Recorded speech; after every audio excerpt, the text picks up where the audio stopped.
इस कहानी में भाई ने मेरे माँ को पटाकर उसको जबरदस्त ठोका। आज की ये कहानी मुझे मेरे ममेरे भाई ने बताई। कहानी को सुनकर मैं तो दंग रह गई। चलिए आपको भी मैं ये माँ की ठुकाई की कहानी बताती हूँ।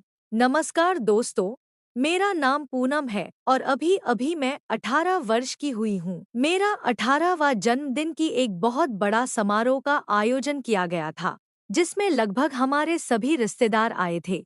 उन सभी ने मिलकर ये तय किया कि सुबह सभी लोग पिकनिक पर जाएंगे। रात को 11 बजे तक लगभग सभी लोग सो गए क्योंकि सुबह पिकनिक जाना था। रात को सभी लोग पिकनिक पर जाने के लिए एक्साइटेड थे, केवल मेरी माँ को छोड़कर। सुबह हुई तो सभी पिकनिक की तैयारी करने लगे, लेकिन तभी रोहित, जो मेरे मामा का बेटा था, उसकी उम्र लगभग 21-22 साल की होगी, उसने तबीयत खराब का बहाना करके साथ चलने से मना कर दिया।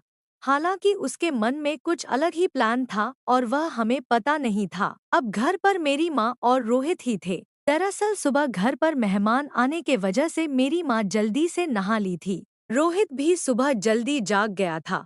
तो सुबह रोहित जब जागा तो उसने माँ को बाथरूम से बाहर आते हुए देख लिया था। उनको बिना कपड़ों के देखकर रोहित के होश उड़ गए थे। उसका नागराज बिल में जाने के लिए फनाने लगा था। इस वजह से उसने साथ चलने से मना कर दिया था।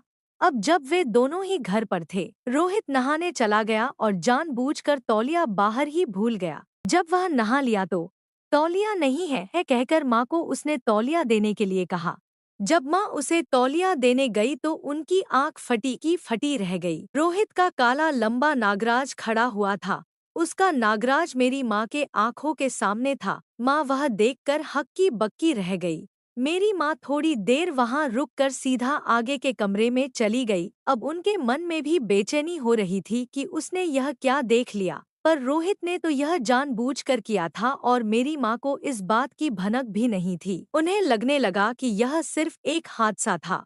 थोड़ी ही देर में रोहित तौलिया बांध बाहर आ गया और अपनी अंडरवियर पहनने लग। अब माँ उसे अगले कमरे में से जाकर देखने लगी। इस बार उसने फिर से तौलिया नीचे गिरा दिया। उसका बदन देखकर माँ के रोंगटे खड़े हो गए। एक अलग ही वासना उनके मन में दौड़ गई।